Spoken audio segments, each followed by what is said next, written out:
Hello friends, कैसे हैं आप लोग। उम्मीद करता हूँ आप लोग अच्छे होंगे और मैं भी बहुत अच्छा हूँ। तो दोस्तों, जैसे कि कॉरपोरेट अकाउंटिंग को लेकर बहुत सारे कमेंट्स भी आए और मुझे बिल्कुल भी आइडिया नहीं था कि कॉरपोरेट अकाउंटिंग के लेक्चर्स को आप लोग रेफ़र करोगे या फिर आप लोग देखोगे, क्योंकि जिस टाइम मैंने ये सारे वीडियोस रिकॉर्ड की थी तो उस टाइम चैनल पे बिल्कुल भी व्यूज़ नहीं आ रहे थे। तो मैंने बस ऐसे ही एक रिवीजन पर्पज़ से रिविजनरी वीडियोस के इंटेंशन से मैंने ये सारी वीडियोस रिकॉर्ड की थी और अपलोड किया था कि आप लोग अगर किसी ने इस सब्जेक्ट को पहले पढ़ा होगा तो उसका क्विक रिवीजन हो जाएगा। क्योंकि मैंने ये देखा कि हाँ, कुछ रिवीजन करने में अगर कोई किसी तरीके की हेल्प हो पाए तो कुछ उन वीडियो से हेल्प हो जाएगी।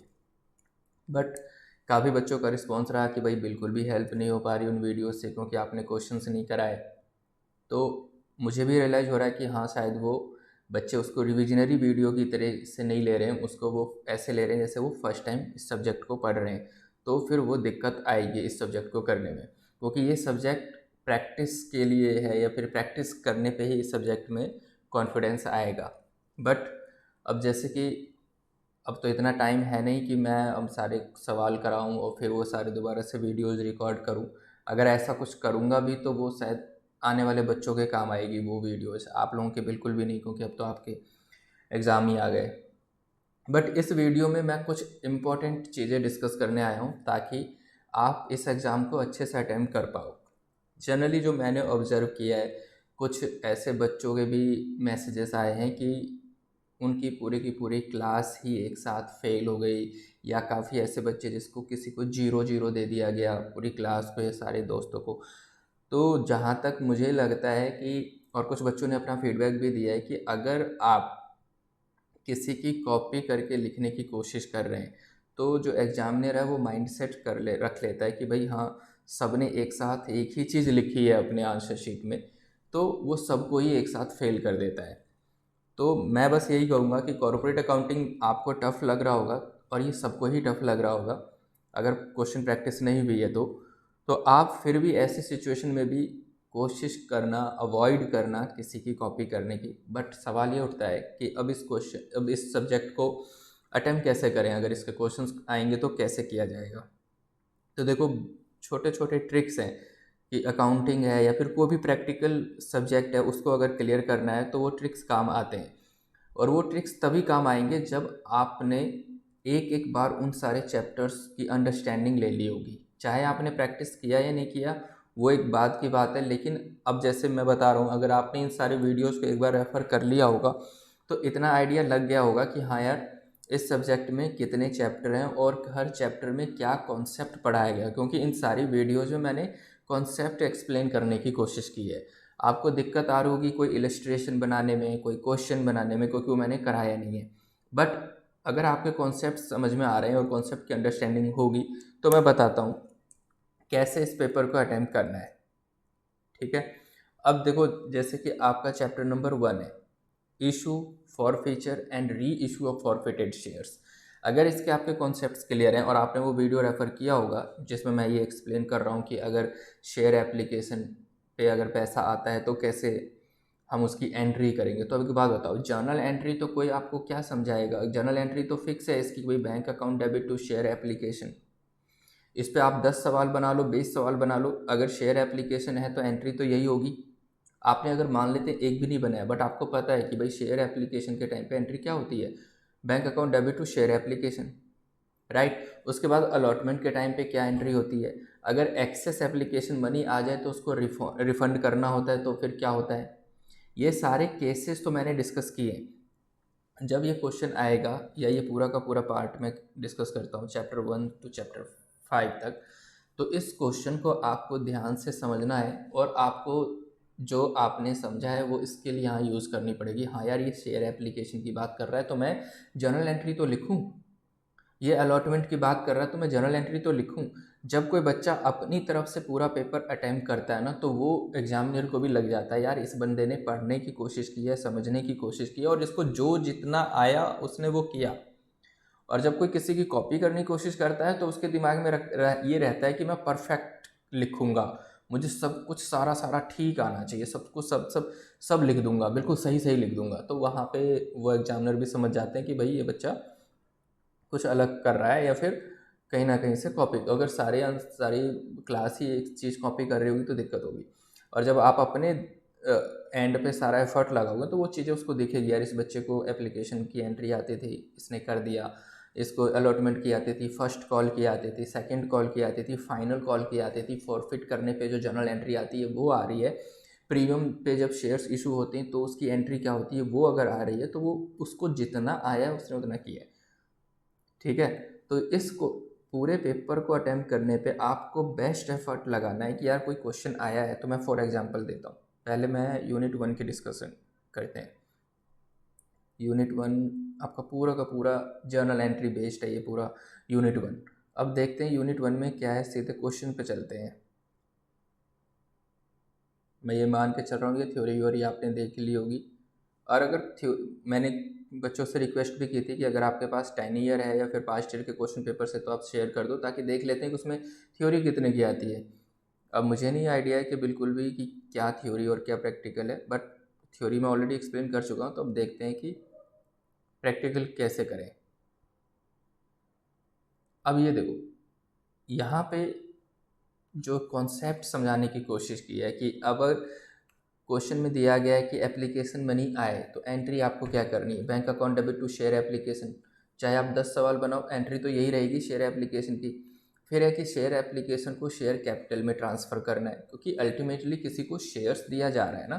तो अब आप सोचो कि कंपनी के आप अकाउंटेंट हो और आपकी कंपनी ने शेयर इशू की है, तो आपके पास पैसा आ गया, तो bank account debit to share application कर दिया और शेयर एप्लीकेशन को आपने क्रेडिट कर दिया।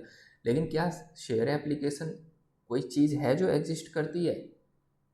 भाई एग्जिस्ट क्या करती है, दो ही चीज़ एग्जिस्ट करती है, या तो शेयर कैपिटल क्योंकि आप किसी को शेयर दे रहे हो, और या फिर आपका बैंक जिसमें पैसा आया है।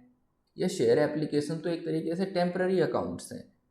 अल्टीमेटली शेयर एप्लीकेशन में जितनी भी चीज़ें आएंगी, या शेयर अलॉटमेंट में आएंगी, शेयर फर्स्ट कॉल में आएंगी, शेयर सेकंड कॉल में या फाइनल कॉल में, जो भी अमाउंट आएगा वो ट्रांसफ़र कहाँ हो जाएगा, वो ट्रांसफ़र होगा शेयर कैपिटल में।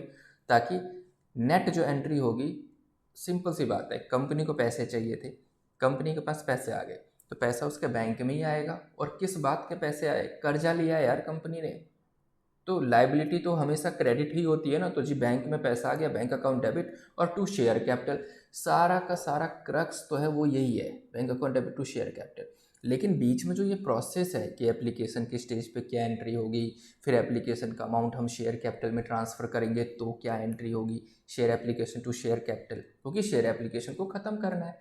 फिर देखो एंट्री नेट यही होगी, bank account debit to share capital. आ रही है बात समझ में?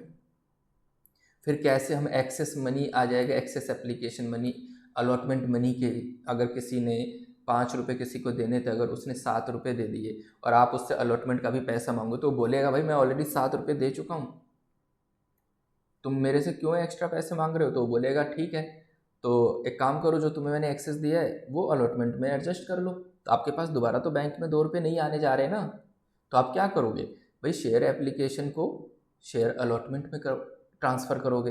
फिर शेयर अलॉटमेंट एक नया अकाउंट क्रिएट हो गया जो कि टेम्प्रेरी अकाउंट है, इसको तो ख़त्म ही करना पड़ेगा। तो फिर share allotment account debit to share capital कर दोगे, तो शेयर अलॉटमेंट क्रेडिट हुआ, डेबिट हुआ और ख़त्म। यही सब हो रहा है इस पूरे चैप्टर में। फिर है कि जी सर एक्सेस अमाउंट आ गया, रिफंड करना, भाई आपके पास शेयर ही 100 हैं और आपके पास 150 शेयर के लिए एप्लीकेशन आ गया, तो 50 को तो वापस करोगे, और वापस कहाँ से करोगे, अपने बैंक से ही तो करोगे। तो फिर बैंक अकाउंट आपका क्रेडिट हो जाएगा। और आपने एंट्री क्या की थी, bank account debit to share application, और यहाँ पे आप क्या कर दोगे, share application to bank account. यही सारी चीज़ें। अब ये तो पूरा कॉन्सेप्ट है, और यही उसके क्वेश्चंस में पूछे जाएंगे, और क्वेश्चंस को आपको समझना है कि यार ये क्या क्वेश्चन है। अब देखो इलस्ट्रेशन 1, एक्स लिमिटेड है, वो 1000 इक्विटी शेयर्स इशू कर रही है, 10 रुपये के हैं, 3 रुपये उसने एप्लीकेशन पे मंगवा लिए, 4 रुपये अलॉटमेंट पे मंगवाए, 3 रुपये फर्स्ट एंड फाइनल कॉल पे मंगवाए। तो 10 रुपये का शेयर 3 पार्ट में पैसे आ रहे हैं, 4 रुपये, 3 रुपये और 3 रुपये, तो 10 रुपये हो गए। ठीक है, उसके बाद company got application for 1100, company के पास पैसे कितने के लिए आए? 1100 शेयर। भाई कंपनी तो दे सकती है 20,000 शेयर, लेकिन इसके पास आ गए 1100 शेयर। इसके पास कितने पैसे आ गए होंगे? 1100 गुने 4, तो 4400 रुपये इसके पास आ गए होंगे, क्योंकि 1100 रुपये, नहीं सॉरी, एप्लीकेशन पे कितना पैसा है यार? ये एप्लीकेशन पे 3 है, अलॉटमेंट पे 4 है और 3 यहाँ पे। तो देखो एप्लीकेशन पे इसको 3 मिल गया, तो 1100 गुने 3 करो तो कितना आ गया? इसके पास पैसे कितने आए? 3300 रुपये। तो सबसे पहले तो आपको जब जैसे ही 2 लाइन पढ़ लिया तो फटाफट से उसकी एंट्री, अगर आपको पता है कि भाई हाँ इसकी एंट्री समझ रखी है आपने, तो bank account debit to share application करोगे और 3300 रुपये से कर दोगे क्रेडिट और डेबिट क्रेडिट। क्लियर है? सवाल ये उठता है कि सर शेयर तो इसके पास 1000 ही है और इसके पास पैसे आ गए 1100 के, तो ये 100 को क्या करेगा? 100 को वापस कर देगा। कैसे? अब शेयर एप्लीकेशन जो इसने क्रेडिट किया, मैंने अभी आपको बताया ना कि share application, share allotment, first call, second call, final call, ये टेम्पररी अकाउंट है, ये तो ख़त्म होंगे ही। अगर आपने इसको क्रेडिट किया है ना तो ये डेबिट करके ख़त्म करना पड़ेगा, क्योंकि अल्टीमेटली जो क्रेडिट होगा ना वो bank account debit to share capital ही होगा। यही है इसका फाइनल कॉन्सेप्ट। तो देखो शेयर एप्लीकेशन को आपने क्रेडिट किया तो आप इसको डेबिट करो, ख़त्म करो ना इसको। अब ख़त्म करने की बारी आएगी तो आपने 3300 से क्रेडिट किया तो 3300 ही से तो ख़त्म करोगे, नहीं तो फिर अगर यहाँ अगर अमाउंट अलग कर दोगे तो वो अकाउंट ही ख़त्म नहीं होगा, और ख़त्म करना ज़रूरी है। तो फिर लेकिन अब यहाँ पे जब ख़त्म करने की बारी आएगी तो आप ख़त्म कैसे करोगे कि जो 100 एक्सेस एप्लीकेशन के पैसे आए, क्योंकि है तो 1000 शेयर और आपके पास आ गए हैं 1100, तो 100 गुने 3 कितना? आपके पास 300 एक्सेस आ गए हैं जिनको आप शेयर नहीं देने जा रहे हो, तो आप 300 को अपने बैंक से पैसे दे दो। तो 300 तो आपने रिटर्न कर दिया 3300 में से, तो बचे कितने? 3000, वही तो जाएंगे शेयर कैपिटल में। भाई देखो सारा खेल कॉन्सेप्चुअल है, एक बार को प्रैक्टिस कम रहेगी तो भी पेपर किया जा सकता है, लेकिन कॉन्सेप्ट की क्लियरेंस बहुत ज़रूरी है। ठीक है, अब आगे चलते हैं शेयर अलॉटमेंट पे। अब सवाल ये उठता है कि भाई शेयर अलॉटमेंट पे पैसा कौन देगा? 1100 शेयर होल्डर देंगे या 1000 इक्विटी शेयर्स वाले, या 1000 एप्लीकेशन वाले देंगे या 1100?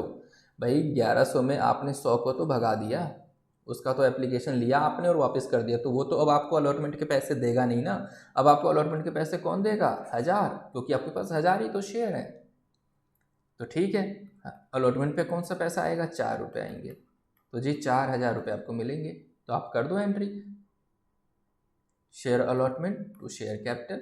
अब यहाँ पे क्या है, पहले जब आपने पैसे, यहाँ पे सर पहले हमने एंट्री क्यों नहीं कर ली? Bank account debit to share allotment, सीधे 4000 कर लेते और फिर एक बार एक और एंट्री करते जिसमें शेयर अलॉटमेंट को डेबिट कर देते और फिर शेयर कैपिटल को क्रेडिट करके 4000 से फिर शेयर अलॉटमेंट को ख़त्म कर देते। लेकिन इसमें तो पहले अलॉटमेंट की दूसरी वाली एंट्री आ रही है और बैंक वाली एंट्री बाद में। वो ऐसा इसलिए है, देखो पहले शेयर एप्लीकेशन के टाइम पे क्या था, हमने कोई ड्यू नहीं किया था, हमने बस अनाउंस किया था कि भाई पैसा दे दो, शेयर एप्लीकेशन ले लो, ठीक है। लेकिन अलॉटमेंट में पहले ड्यू करना पड़ता है, पहले ड्यू करना मतलब पहले उन लोगों को ऑफ जाएगा एक लेटर कि भैया अलॉटमेंट का पैसा दो। तो अब आपको तो सब पहले एप्लीकेशन के टाइम पे पता ही नहीं था ना कितनों को हम ड्यू करेंगे। 1000 शेयर है लेकिन आगे 2000 3000 के, जैसे इसमें 1100 आया था, तो एप्लीकेशन के स्टेज पे हमेशा बैंक वाली एंट्री पहले आएगी, क्योंकि वहाँ पे हमें पता नहीं कितनों को हम ड्यू करें, कितने पैसे आएंगे। लेकिन अलॉटमेंट के केस में फिक्स है, पता है भाई 1000 ही शेयर है, 1000 ही लोगों की अलॉटमेंट के पैसे आएंगे, तो हम क्यों ना पहले उसको ड्यू कर लें। तो ड्यू की एंट्री है ये, share allotment account debit to share capital 4000 से, और आपने पहले ड्यू किया फिर आपके पास पैसा आया। Bank account debit to share allotment, देखो अलॉटमेंट अकाउंट अभी भी ख़त्म हो गया, अलॉटमेंट को आपने यहाँ डेबिट किया और आपने यहाँ क्रेडिट कर दिया, ख़त्म। नेट एंट्री क्या बच गई? Bank account debit to share capital, तो नेट एंट्री 4000 से यही होगी।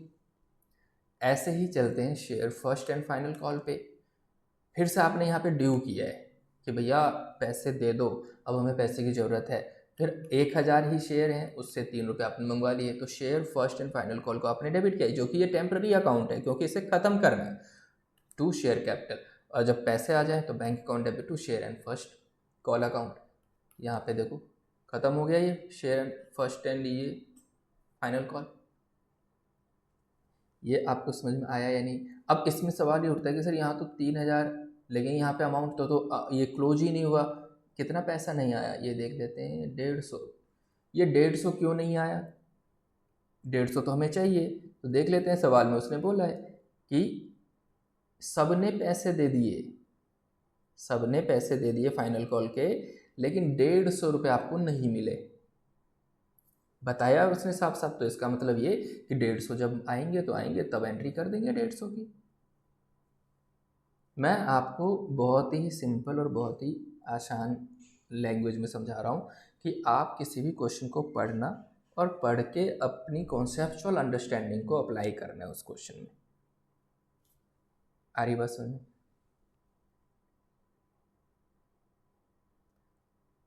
चलते हैं आगे, एक और इलस्ट्रेशन देखते हैं। Y limited issued 1000 shares of ₹10 each at a premium of 5। 10 के बदले कंपनी बोल रही है, भैया हम तो अच्छी कंपनी है, हम तुझे देंगे तो 10 रुपये के ही शेयर्स, लेकिन तेरे से चाहिए हमें 15 रुपये। ये कहानी है, ठीक है। तो 15 रुपये में बोला कि 6 रुपये तू एप्लीकेशन पे दे दे भाई, 7 रुपये अलॉटमेंट पे दे देना, और जो बैलेंस बच गया है कितने, 2 रुपये, and balance on first and final call. 2 रुपये कब दे देना? First and final. ये कहानी थी, हमने यहाँ पे लिख लिया। अब देखते इसके पास एप्लीकेशन कितने के लिए आई है। अब एप्लीकेशन है सिर्फ 950 के लिए। एप्लीकेशन कितने के लिए? 950 के लिए। तो एक बात बताओ, ये 950 शेयर्स होल्डर कितने पैसे देंगे इसको? एप्लीकेशन पे कितने पैसे आने थे? 6 रुपये। तो 950 को 6 से मल्टीप्लाई करो, कितना होता है? 35, 57, ठीक है। तो 5700, एक सेकेंड, 5700 इसको एप्लीकेशन पे पैसे आ गए। यहाँ प्रीमियम का कुछ भी नहीं है, तो आपकी एंट्री यहाँ पे क्या होगी? Bank account debit to share application. कितने से? 5700। अच्छा, इसके पास शेयर्स कितने थे देने के लिए? 1000 शेयर्स थे, और आए कितने एप्लीकेशन है? 950। इसको रिफंड करने की जरूरत ही नहीं है, ये तो 950 को शेयर दे देगा भाई। 1100 आते तब हम 100 को रिफंड करते हैं ना, तो ये पूरा का पूरा 5700 कहाँ चला जाएगा? शेयर कैपिटल में। तो आप अपनी अगली एंट्री कर सकते हो। एक सेकेंड यार,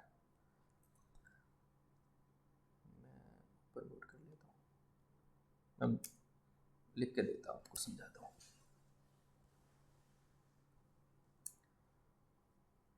और मेरे खुद के भी एग्ज़ाम थे, तो इस वजह से बिल्कुल भी टाइम नहीं मिल पाया। मैं भी आप लोगों की तरह स्टूडेंट ही हूँ, और मैंने पढ़ाना या जो भी समझाता हूँ वो एक स्टूडेंट की तरह ही से समझाता हूँ कि भाई स्टूडेंट को समझ में कैसे आएगा, या कोई बंदा खुद से ही रिवीजन करे तो कैसे करेगा, है ना। चलो करते हैं इसको। तो पहली एंट्री आपकी क्या हो गई? Bank account debit to share application, ठीक है। 5700 से आपने कर दिया एंट्री, यहाँ पे 5700 नरेशन वेरेशन लिख लेना, नंबर इसी सब चीज़ों के मिलते हैं, ठीक है, कि भाई बिंग शेयर एप्लीकेशन रिसीव्ड, इस टाइप से। अब यहाँ पे एंट्री आप क्या करोगे? शेयर एप्लीकेशन को तो ख़त्म करना है, तो उसको डेबिट करो, और टू शेयर कैपिटल। पहली एंट्री हो गई, ख़त्म। आपने ये 2 चीज़ें लिख दी, भाई आपका सॉल्यूशन बन रहा है ना। अलॉटमेंट पे चलते हैं। देखो यहाँ पे क्या था, पूरा का पूरा इसलिए शेयर कैपिटल में ट्रांसफ़र हो गया क्योंकि 1000 शेयर्स थे और 950 की एप्लीकेशन आई थी। ज़्यादा आए होते तो हम रिफंड कर देते और शेयर पूरा का पूरा शेयर कैपिटल में नहीं जाता, लेकिन यहाँ तो आया ही कम है। अब चलते हैं, प्रीमियम वाली बात है इस क्वेश्चन में कि जो अलॉटमेंट है ना 7 रुपये, उसमें हम प्रीमियम भी मंगवा रहे हैं। एक बात बताओ, कितना प्रीमियम का अमाउंट होगा? थोड़ा सा सोचते हैं। 10 रुपये का शेयर 15 रुपये में है, ठीक है। तो 5 रुपये का प्रीमियम है, और वो 5 रुपये पूरे के पूरे कहाँ हैं? अलॉटमेंट के टाइम पे हम प्रीमियम का पैसा मंगवा रहे हैं। पूरा का पूरा अलॉटमेंट के टाइम पे हम प्रीमियम का पैसा मंगवा रहे हैं। एक बात बताओ, अलॉटमेंट के टाइम पे हमें फिक्स हो जाता है कि इतने ही शेयर होल्डर हैं जिनसे हमें अलॉटमेंट का पैसा चाहिए, तो हम पहले बैंक वाली एंट्री नहीं करेंगे, हम पहले ड्यू करेंगे। हम क्या करेंगे, ड्यू करेंगे। Share allotment account debit to share capital account और टू यहाँ पे शेयर प्रीमियम या फिर सिक्योरिटी प्रीमियम। अब वो ऐसा इसलिए क्योंकि आप यहाँ पे मंगवा कितने रहे हो पैसे, 7 रुपये मंगवा रहे हो, जिसमें 5 रुपये तो प्रीमियम का है। तो एक बात बताओ, 5 रुपये तो यहाँ चला जाएगा, 7 रुपये जो आपके पास आएंगे, और कैपिटल में कितना जाएगा, सिर्फ 2। तो अब 7 गुने 950 कर दो, 2 गुने 950 कर दो, 5 गुने 950 कर दो, ये एंट्री हो जाएगी। अब शेयर अलॉटमेंट तो एक टेम्प्रेरी अकाउंट है, फिर हम इसे ख़त्म भी करना है। तो जब पैसा आएगा हमारे पास, तो भाई पैसा तो सारा का सारा बैंक में ही जाएगा ना, चाहे कैपिटल का आए प्रीमियम का आए। तो अब सारा का सारा बैंक में 7 रुपये आ गए। और टू अलॉटमेंट, अलॉटमेंट को भी आप 7 से करोगे क्रेडिट और ख़त्म कर दोगे। आई होप कि आपको समझ में आ रहा होगा। देखो इन्होंने यही किया है, शेयर अलॉटमेंट। अब यहाँ पे कर देना आप मल्टीप्लाई, 7 इंटू 950 यही आएगा, और यहाँ पे 2 गुने 950 और 5 इंटू 950, ठीक है। और पूरा का पूरा पैसा आप कहाँ आ गया, बैंक में आ गया। क्या हो रहा है,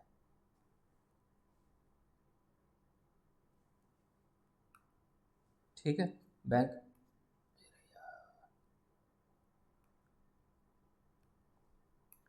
bank account debit to share allotment account हो गया। क्लियर है। अब एक और कॉन्सेप्ट है, share of shares, issue of shares at discount. इसका भी देख लेते हैं क्या है। इस पर कोई एग्जांपल नहीं है, बट मैं बता देता हूँ, वही कॉन्सेप्ट है सेम। यहाँ क्या हो रहा था, यहाँ पे आप शेयर कैपिटल में 2 ट्रांसफ़र कर रहे थे और यहाँ 5 ट्रांसफ़र कर रहे थे कि एक्सेस पैसा आ रहा था, ठीक है। यहाँ पे पैसा ही हमारे पास कम आएगा। मतलब हम अलॉटमेंट पे मंगवा रहे होंगे, मान लेते हैं 7 रुपये, और हम उसको कैपिटल दे रहे होंगे 9 रुपये का। चलो एक इस पे चलते हैं। सपोज करते हैं 1000 शेयर्स है, वही एग्जांपल है, 950 के लिए एप्लीकेशन आया है, ठीक है। और हमने इसको बोला भाई देखो हम तो बेकार कंपनी है, 10 रुपये का तुम्हें शेयर देंगे और तुम हमें देना सिर्फ 8 रुपये ही। और एक काम करते हैं, ये 8 रुपये ना तुम मुझे कैसे कैसे दोगे, 2 रुपये एप्लीकेशन पे दे देना, 3 रुपये अलॉटमेंट पे, और 3 2 5, और 3 रुपये यहाँ दे देना, ठीक है। और हमने ये बोल दिया कि ये जो अलॉटमेंट है ना, उसी पे डिस्काउंट वाला पार्ट भी है। भाई कुल मिला के आपको कैपिटल तो 10 से बुक करना होगा। तो जब पहली बार में जब पैसा आया तो bank account debit to share application कर दोगे, कितने से, 950 इंटू 2, 950 इंटू 2 हो गया। फिर दूसरी एंट्री कर दो, शेयर एप्लीकेशन को डेबिट करो क्योंकि उसके ख़त्म करना है, टू शेयर कैपिटल, पूरा का पूरा 952 और 952 ख़त्म हो गया, ठीक है। अब आगे चलते हैं। अब बात आती है जब अलॉटमेंट पे हम उसे ड्यू करेंगे पहले, क्योंकि हमें पता तो चल ही गया है ना कि भाई अब 950 की एप्लीकेशन आई है, इतने को ही शेयर्स देने। तो जब हम यहाँ पे शेयर अलॉटमेंट करेंगे तो अब उससे मंगवा कितना रहे हैं पैसा, हम उससे मंगवा रहे हैं 3 रुपये ही, लेकिन हमें मंगवाना था 5 रुपये। तो 2 रुपये का जो नुकसान है डिस्काउंट पे, वो यहीं पे हम अलॉटमेंट में एडजस्ट कर रहे हैं। तो हम बोलेंगे भाई ऐसा है, देखो तुम तो मुझे दोगे 3 रुपये, ठीक है, लेकिन मेरा जो शेयर कैपिटल है, मेरी लायबिलिटी तो होगी 5 रुपये से, क्योंकि तुम 10 के बदले 8 ही रुपये दे रहे हो, मेरी लायबिलिटी तो 10 रुपये चुकाने की रहेगी ना। तो शेयर कैपिटल तो 5 से हो गया, अलॉटमेंट सिर्फ 3 रुपये से, क्योंकि पैसा तो 3 ही रुपये आना है। तो फिर ये जो डिस्काउंट हो गया ना, वो लॉस हो गया, और लॉस हमेशा डेबिट होता है। तो discount on issue of shares 2 रुपये हो गया। अब देखो 3 गुने 950 कर दो, 2 गुने 950 कर दो, और 5 गुने 950 कर दो, एंट्री होगी। अब जब दूसरी एंट्री करोगे, शेयर अलॉटमेंट को ख़त्म करना है और पैसा भी तो लेना है, तो फिर बैंक अकाउंट डेबिट। अब पैसा कितना आएगा, पैसा तो आपके पास 3 रुपये ही आएंगे, और अलॉटमेंट भी देखो 3 रुपये से ही था, तो ये अलॉटमेंट यहाँ पे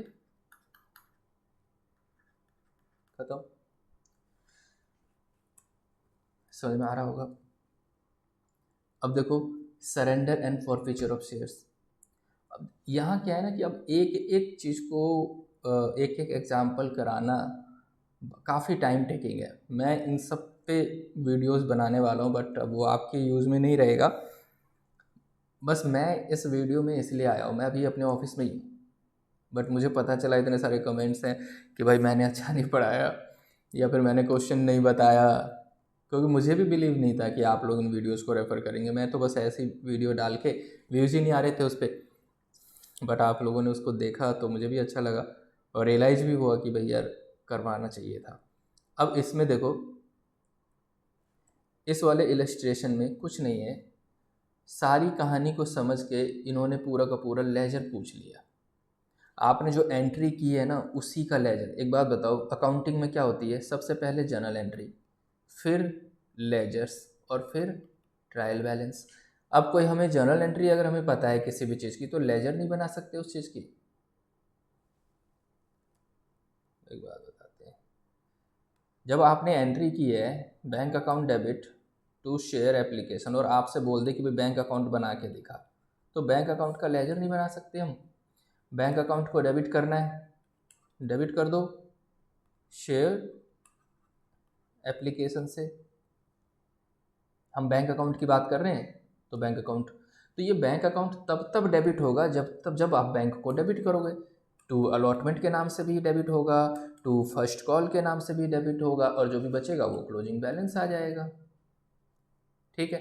कोई आपसे पूछ लेता है यार शेयर एप्लीकेशन का अकाउंट बना के दिखाओ, तो बना देंगे शेयर एप्लीकेशन का अकाउंट। एंट्री आपने क्या की थी? Bank account debit to share application, bank account debit to share, share application तो क्रेडिट हो रहा है, तो यहाँ पे हम कर देंगे बाई बैंक, कितना आ गया जो भी पैसा आया है, और यहाँ पे आ जाएगा इसका क्लोजिंग बैलेंस। लेकिन शेयर एप्लीकेशन को तो हम ख़त्म भी करते हैं, तो हमारी एक अगली एंट्री होती है जिसमें शेयर एप्लीकेशन को हम डेबिट करते हैं और शेयर कैपिटल के नाम से, तो टू शेयर कैपिटल भी लिखते हैं हम, तो वहाँ वो ख़त्म हो जाता है। यही सारी चीज़ें हैं जो इस क्वेश्चन में बताई गई है कि भाई बैंक बना के दिखाओ।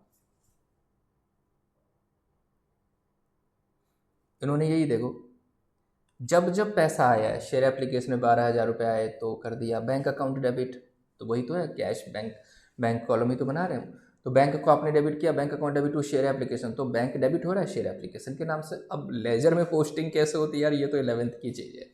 ठीक है। और share allotment to bank account debit to share allotment, bank फिर डेबिट हुआ क्योंकि अलॉटमेंट का पैसा आ गया, तो देखो अलॉटमेंट पे कर दिया।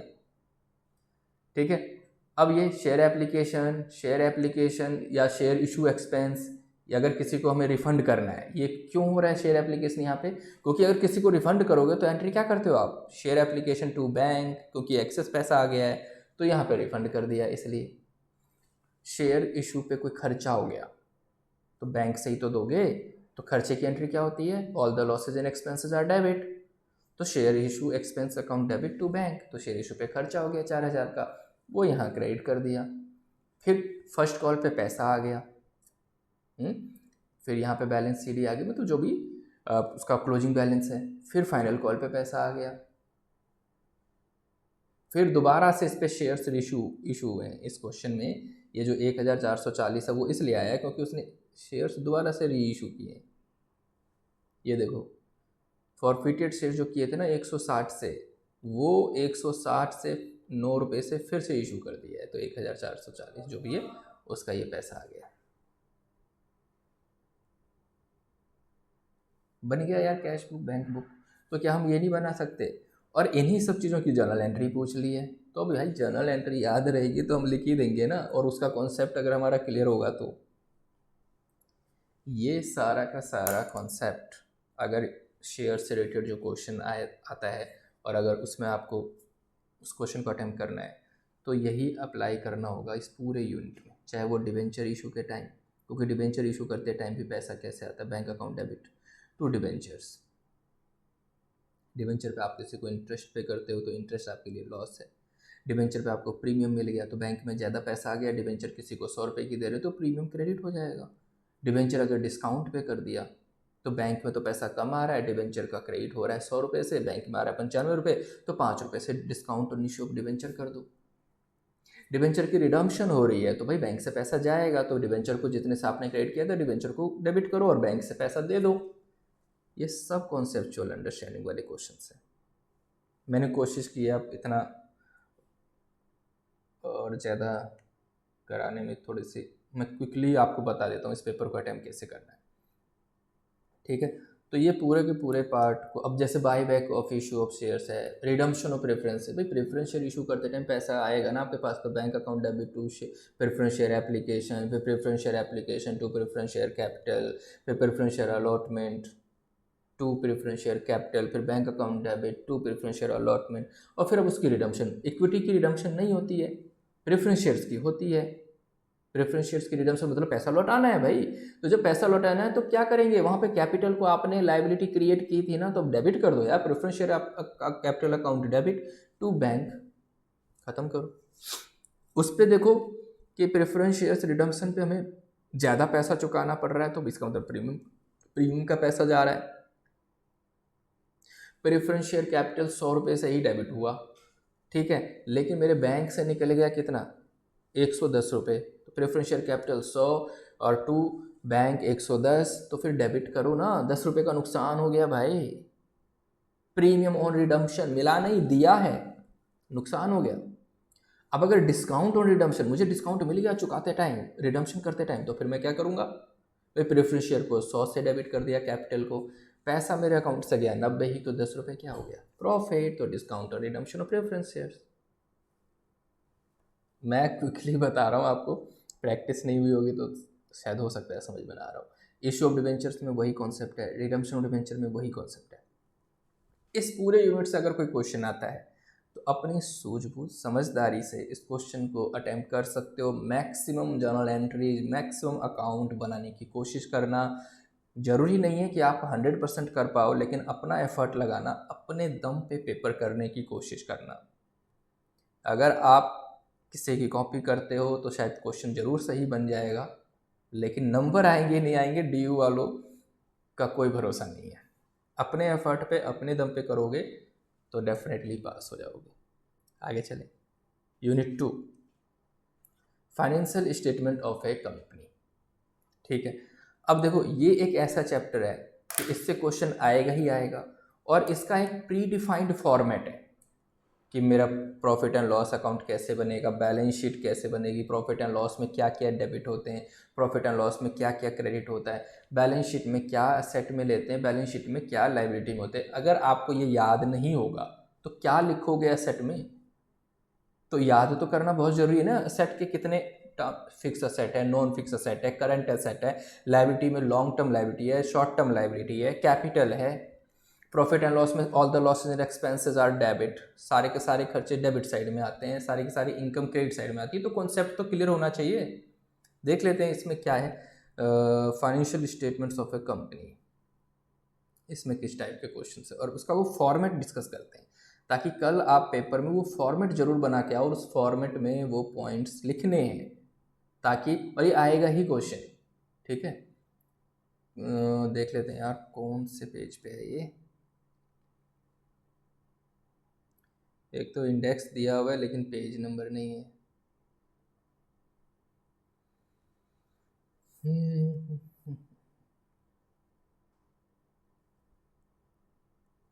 एंड प्रॉमिस करता हूँ कि आगे से जितने भी मुझे वीडियोस बनानी होंगी तो मैं एक ही वीडियो में कंप्लीट करने की कोशिश करूँगा।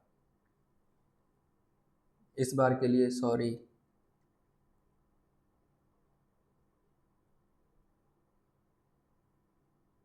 देखो मैंने जो आपको बताया था वही सारी चीज़ें, डिबेंचर आया है, डिबेंचर का पैसा आया बैंक अकाउंट टू डिबेंचर, भाई कॉन्सेप्ट वही है, ठीक है ना।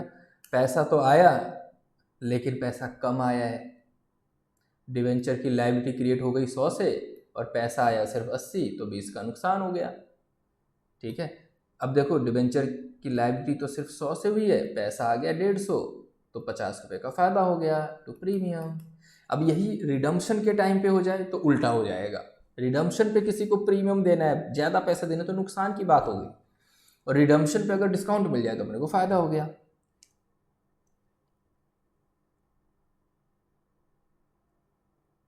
सारी जर्नल एंट्री बेस्ड है। इशूड वेंचर कहाँ है यार, वो फाइनल अकाउंट का चैप्टर।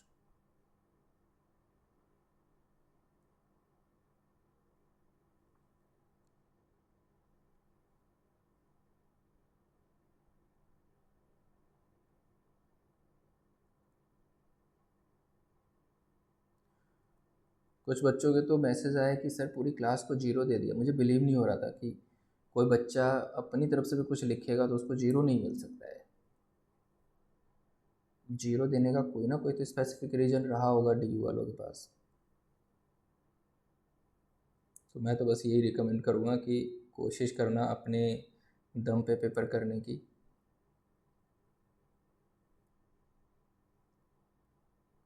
अरे यार कितना टाइम वेस्ट होगा आप लोगों का।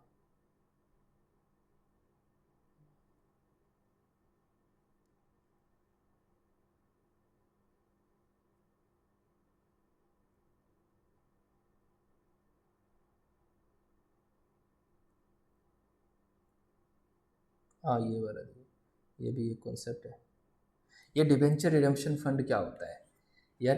एक तरीके से ना एक गुल्लक होता है कि आपको कोई लायबिलिटी चुकानी है और आप उस गुल्लक में पैसे दिए जा रहे हो। हर बार कुछ ना कुछ प्रॉफिट होता है, वो प्रॉफिट आप उस गुल्लक में डाल देते हो। तो गुल्लक में पैसे ट्रांसफ़र करते रहते हो, हर साल करते रहते हो ताकि उसमें वो इकट्ठा अमाउंट हो जाए, और जब पेमेंट करने की बारी आएगी तो हम उसको पे कर देंगे। तो उसी को बोलते हैं डिबेंचर रिडम्पशन फंड, इसको बोलते हैं सिंकिंग फंड। सिंक मतलब डूबना, भैया डूबने से हमें बचा लेना कल के पैसा हमें। तो देखो इसमें पैसा आएगा, ये पैसा आया है, क्यों आया है? क्योंकि उसने पैसा ट्रांसफ़र किया, कमाया हुआ पैसा हर बार ट्रांसफ़र करता चला जाएगा, हर बार ऐसा वो ट्रांसफ़र करता जाएगा, तो ये सिंकिंग फंड बढ़ता चला जाएगा और ये बैलेंस कैरी फॉरवर्ड होता रहे, क्योंकि चुकाना ही नहीं है, पहले साल में नहीं चुकाना, दूसरे साल में नहीं चुकाना, बस पैसा ट्रांसफ़र किया और सिंकिंग फंड में डालते चले, गुल्लक में डाल रहे हैं 2 साल बाद 4 साल बाद जब चुकाना होगा तो चुका देंगे, फिर हम देखेंगे कि हमारे गुल्लक में कितना पैसा है। तो देखो यहाँ पे क्या है, सिंकिंग फंड में 80,453 रुपये इकट्ठे हो गए।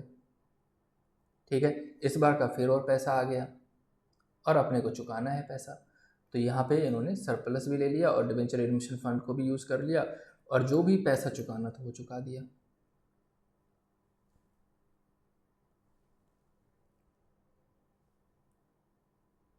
बहुत मुश्किल है एक ही वीडियो में सब कुछ एक्सप्लेन कर पाना, बट कल के पेपर के पॉइंट ऑफ व्यू से मैं चीज़ें बता रहा हूँ। कोई भी क्वेश्चन ऐसा नहीं है कि आप नहीं कर सकते, आप हर क्वेश्चन को अटेम्प्ट कर सकते हो और उसमें बेस्ट करने की कोशिश करना है।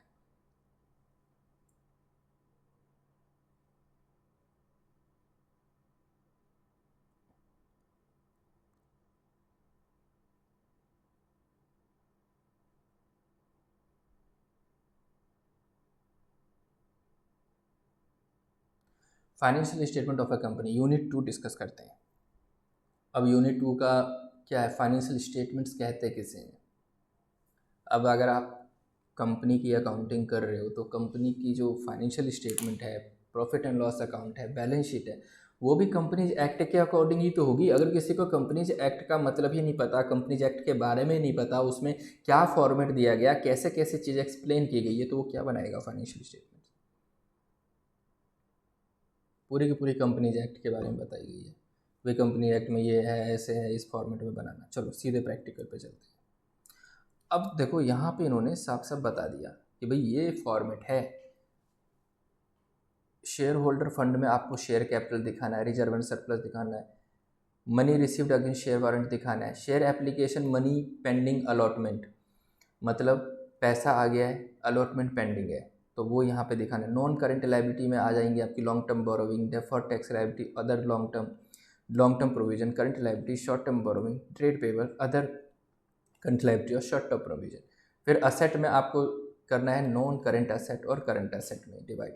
तो नॉन करेंट असेट मतलब फिक्स असेट, तो प्रॉपर्टी, प्लांट, इक्विपमेंट, ये सब क्या है, फिक्स्ड है, मतलब बड़ा अमाउंट जो एक से ज़्यादा के एक साल या उससे ज़्यादा चलने वाले असेट्स हैं। ठीक है, तो ये इंटेंजिबल असेट जैसे गुडविल है, रॉयल्टी है, capital work in progress, intangible asset under development, non current investment, deferred tax long term loans advances आपने किसी को दिया है, बिजनेस ने लोन दिया है किसी को। Other non current asset building है। ऐसे ही करंट एसेट में क्या आ जाएंगे, current investment, inventories, stock, trade receivable मतलब sundry debtors, cash and receivable मतलब बैंक, शॉर्ट टर्म लोन आपने किसी को दिया है तो, ठीक है, और अदर करंट एसेट। बस यही फॉर्मेट है बैलेंस शीट का। अब चलते हैं इसका क्वेश्चन देखते हैं यार।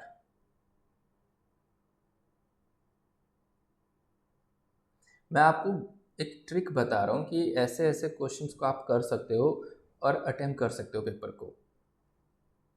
अब देखो इन्होंने बताया है कि प्रॉपर्टी प्लांट और इक्विपमेंट में लैंड है, बिल्डिंग है, फर्नीचर है, व्हीकल है, ऑफिस इक्विपमेंट, अदर्स इक्विपमेंट है। इंटेंजिबल एसेट को इन्होंने फिर बताया कि देखो गुडविल है, ब्रांड है, कंप्यूटर सॉफ्टवेयर है, माइनिंग राइट है, लाइसेंस है, ये सब आपके इंटेंजिबल एसेट्स है। नॉन करंट इन्वेस्टमेंट को उन्होंने एक्सप्लेन करके बताया, investment in equity instrument, investment in preference shares, investment in government trust securities. ये सब याद ही तो करना होगा। चलो, लॉन्ग टर्म लोन्स है, करंट इन्वेस्टमेंट्स, ट्रेड रिसीवेबल में सारे के सारे जहाँ से पैसा अपने को लेना है, सारे इन्होंने देखो एक एक फॉर्मेट के बाद एक एक चीज़ को एक्सप्लेन किया हुआ है। अब statement of profit and loss, यहाँ पे हम पहले रेवेन्यू फ्रॉम ऑपरेशन, जनरली यहाँ पे सेल्स लिख देते हैं। अदर इनकम जैसे कोई इंटरेस्ट इनकम मिला है तो अदर इनकम, फिर यहाँ पे टोटल रेवेन्यू आ जाती है। उसके बाद हम खर्चे जो हम करते हैं वो खर्चे आ जाते हैं कि भाई कॉस्ट ऑफ मटेरियल कंज्यूम कितना है, purchase of stock in trade क्या है, एम्प्लॉय बेनिफिट एक्सपेंस क्या है, फाइनेंस कॉस्ट क्या है, ये सब खर्चे माइनस करो। फिर आ जाता है profit before exceptional and extraordinary item. आप ये सब नहीं भी लिखोगे तो चलेगा, बस यहाँ पे प्रॉफिट लिख देना। फिर उसके बाद प्रॉफिट कोई एक्सेप्शनल आइटम है तो वो माइनस करो, फिर प्रॉफिट बिफोर एक्स्ट्राऑर्डिनरी हटाओ, फिर profit before tax, tax expense, फिर प्रॉफिट आफ्टर टैक्स, ये सब चीज़ें आपको लिखनी है। अब सवाल ये उठता है कि अगर आपको ये फॉर्मेट पता है तो आप कुछ नहीं करना, ऐसे क्वेश्चन आएंगे पूरा का पूरा फॉर्मेट बना दो, बैलेंस शीट का भी बनाओ और अपने P&L का भी बनाओ। उनको लग जाएगा कि इस बच्चे ने पढ़ा हुआ है, इसको पता है कि इसका फॉर्मेट क्या है, और उस फॉर्मेट में हर जगह उस वैल्यू को पुट करना है। जैसे सैलरी एंड वेजेस है तो P&L में एम्प्लॉय बेनिफिट एक्सपेंस का एक कॉलम था, उसके अंदर आप डाल दो। क्वेश्चन कहाँ है?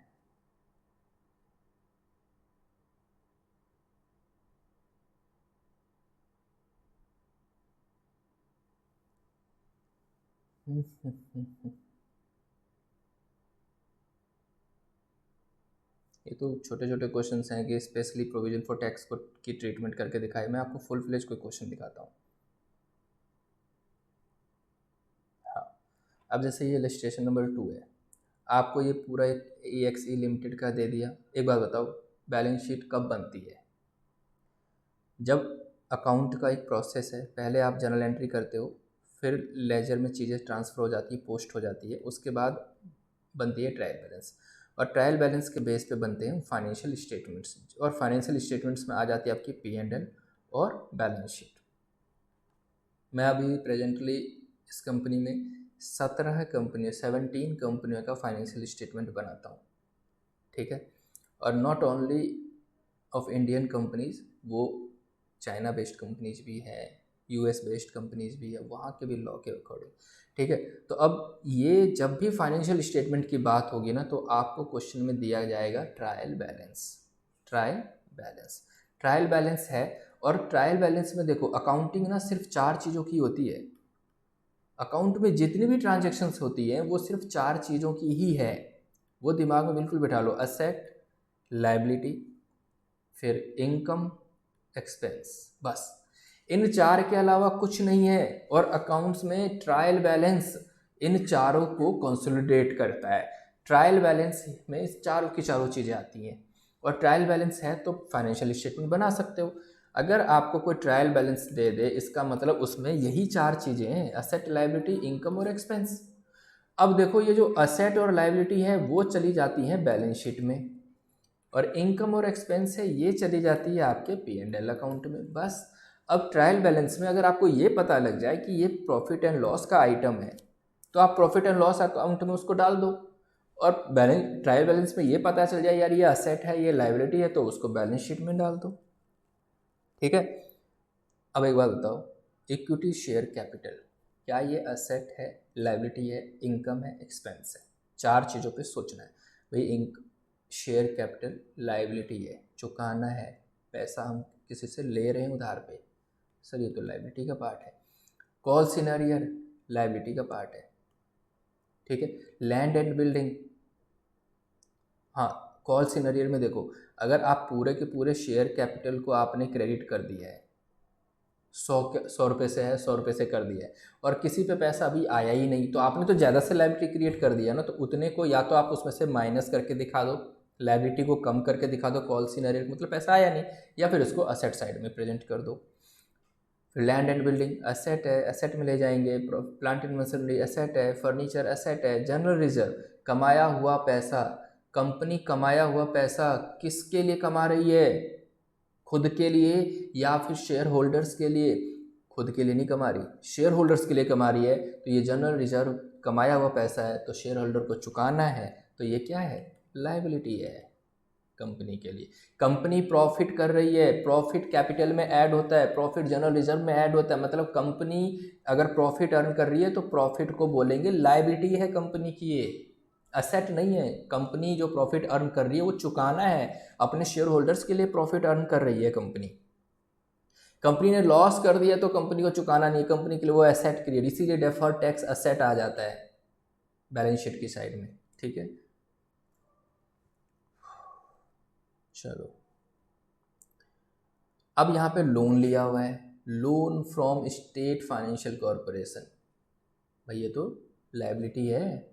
अब एक बात बताओ, ट्रायल बैलेंस में आप ध्यान देना, अकाउंट जैसे 4 चीज़ों की अकाउंटिंग होती है ना, असेट, लायबिलिटी, इनकम और एक्सपेंस की, और ये 4 चीज़ों की अकाउंटिंग करने के लिए जो तरीका है वो है डबल एंट्री सिस्टम। और वो तरीका क्या है, डेबिट और क्रेडिट। इन चारों चीज़ों की अकाउंटिंग करने के लिए आप या तो उसे डेबिट करोगे या तो उसे क्रेडिट करोगे, तीसरा कोई और चीज़ है नहीं, पांचवी और कोई चीज़ है नहीं जिसकी हमें अकाउंटिंग करनी है। अकाउंटिंग हमें 4 चीज़ों की ही करनी है और उसका करने का तरीका 2 ही है, या तो डेबिट करो या क्रेडिट करो, खत्म, तीसरी चीज़ कोई है ही नहीं। तो ज़्यादा दिमाग ही नहीं लगाना कि भाई और भी कुछ हो सकता है। इसका मतलब असेट, लायबिलिटी, इनकम और एक्सपेंस। देखो लायबिलिटी हमेशा क्रेडिट होती है और इनकम हमेशा क्रेडिट होती है। अब इसका लॉजिक भी है, all the income and gain should be credited according to nominal rule, real, nominal, personal, बहुत सारी चीज़ें यार, इतना डेप्थ में नहीं जा सकते अभी, तो मैं बता देता हूँ, यहाँ पे रट लो अगर याद नहीं है तो, समझ में नहीं है तो। असेट हमेशा डेबिट होगा और एक्सपेंस हमेशा डेबिट होगा। तो 4 चीज़ों में असेट और एक्सपेंस डेबिट होते हैं, लायबिलिटी और इनकम क्रेडिट होता है। इसका मतलब ट्रायल बैलेंस में जो हम डेबिट और क्रेडिट देख रहे हैं, तो ये जो क्रेडिट साइड है इसमें 2 ही आइटम्स हैं, या तो इनकम है या तो लायबिलिटी है। और ये जो हम डेबिट देख रहे हैं उसमें 2 ही चीज़ें हैं, या तो एसेट है या फिर एक्सपेंस है। मतलब और हमारे लिए आसान हो गया कि अगर हम क्रेडिट साइड वाले आइटम देख रहे हैं तो हमारे दिमाग में बस 2 ही चीज़ चलना है, 4 के बारे में नहीं सोचेंगे। अरे यार ये इनकम है या लायबिलिटी है, इनकम है तो P&L में लेके जाओ, लायबिलिटी है तो बैलेंस शीट में लेके जाओ।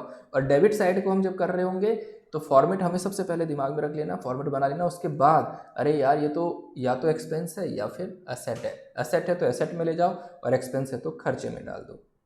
ठीक है, तो अब देखो यहाँ पे लोन है ना, ये लायबिलिटी में चला जाएगा।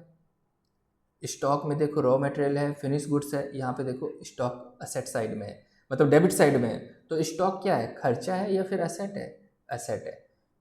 ठीक है, देखो provision for taxation credit side में है, क्या या तो ये इनकम है या फिर लायबिलिटी है। ये इनकम तो है नहीं, हमने कोई पैसा तो कमाया नहीं प्रोविजन बना के, ये लायबिलिटी है। सनरी डेटर डेबिट साइड में है, असेट है या फिर खर्चा है। डेटर्स वो होते हैं जिससे पैसा अपने को लेना है, हमने ऑलरेडी उधार पे माल बेचा है इसे, सर ये तो असेट है।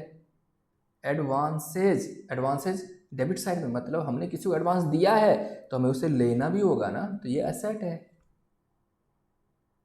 Profit and loss account credit है, मतलब या तो ये इनकम है या फिर लायबिलिटी है, और P and L account credit है मतलब उसने पैसा कमाया है, प्रॉफिट है ये। क्या है ये? प्रॉफिट है। ठीक है। कैश इन हैंड असेट है, कैश इन बैंक असेट, बस हमें पता है सारी चीज़ें। अब वो कह रहा है आपको मैंने ट्रायल बैलेंस दे दिया और आपको कुछ अलग इन्फॉर्मेशन भी दे रहा हूँ। प्राइमरी एक्सपेंस में 25,000 ऑडिट फीस का है, 3500 आउट ऑफ पॉकेट एक्सपेंस है, 10,000 इक्विटी शेयर्स हमने इशू किए थे, कंसिडरेशन क्या अदर देन कैश, डेटर्स जो 2,60,000 है वो 6 महीने से ज़्यादा के हैं, फिर बिल्डिंग का कॉस्ट ये है, प्लांट और मशीनरी का कॉस्ट ये है, बैलेंस ये है, बैलेंस ये है। अब सिंपल सी बात है, आपने वही सबसे पहले ऊपर लिखना है उस कंपनी का नाम जिसकी बैलेंस शीट हमें बनानी है। कंपनी का नाम लिख दिया, बैलेंस शीट किस दिन का बना रहे हो बना, पर्टिकुलर, नोट नंबर और अमाउंट। फॉर्मेट हमें याद है, equity and liability, share holders fund में share capital, reserve surplus, share application money allotment, non current liability, फिर करेंट लायबिलिटी। पूरा का पूरा फॉर्मेट डाल दिया और जहाँ जहाँ जो जो अमाउंट हम डाल सकते थे वो हमने कर दिया। मैं इजी तरीका बता रहा हूँ नंबर लाने का, स्कोर कर सकते हैं इस पेपर में। असेट, नॉन करेंट असेट में देख लो भाई, प्रॉपर्टी प्लांट एंड इक्विपमेंट दिया हुआ है और उसकी डिटेलिंग नोट्स में करते चले जाओ। ये 56-25 कैसे आया, मैं बता रहा हूँ ये अमाउंट गलत भी हो जाए लेकिन अगर ये फॉर्मेट आपका सही रहेगा और वहाँ से चीज़ें यहाँ पे लिखनी ही तो है, पूरा मैच ना भी हो कोई दिक्कत वाली बात नहीं है, आप इंडिविजुअली करो। और आपको डाउट हो कि मेरा टोटल मैच नहीं होगा तो आप टोटल करना ही मत पेपर में, बस वैल्यू पुट कर दो और आगे बढ़ो।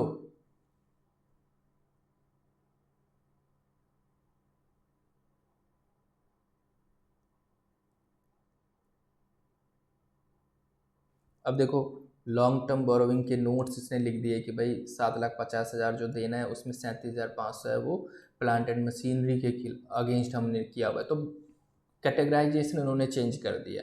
लाइबिलिटी तो पूरी 750 की है, ठीक है, इन्होंने क्या किया 750, ये जो मतलब 37,500 को यहाँ से घटा के अदर करंट लाइबिलिटी में प्रेजेंट कर दिया क्योंकि ये हमें चुकाना है।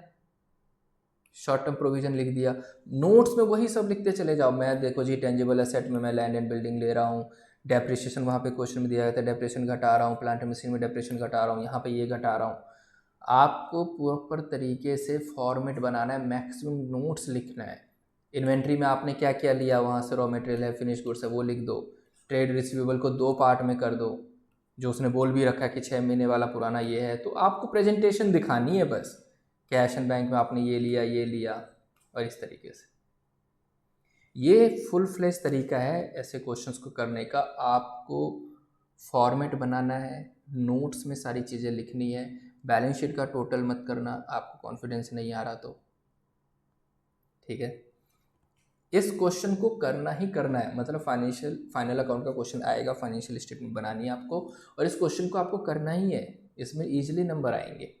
तो आई होप कि मैंने समझाने की कोशिश की है, ठीक है। अब जैसे देखो यहाँ पे एडजस्टमेंट बता रहे कि स्टॉक इतना है, तो ये वाला स्टॉक लो ना भाई, डेप्रिसिएशन पे स्टॉक फिक्स सेट पे इतना डेप्रिसिएशन है, तो आप करो ना नोट्स में फिक्स सेट लिखो और डेप्रिसिएशन माइनस कर दो। सारे क्वेश्चंस में आप देखो, आपको एक प्रॉपर यहाँ पे ट्रायल बैलेंस फिर से दे दिया है, balance as appeared. Debit side देखो, ट्रायल बैलेंस हमेशा मैच होता है, तो इस डेबिट साइड में क्या है, सिर्फ 2 चीज़ें है, या तो एसेट है या फिर खर्चे हैं।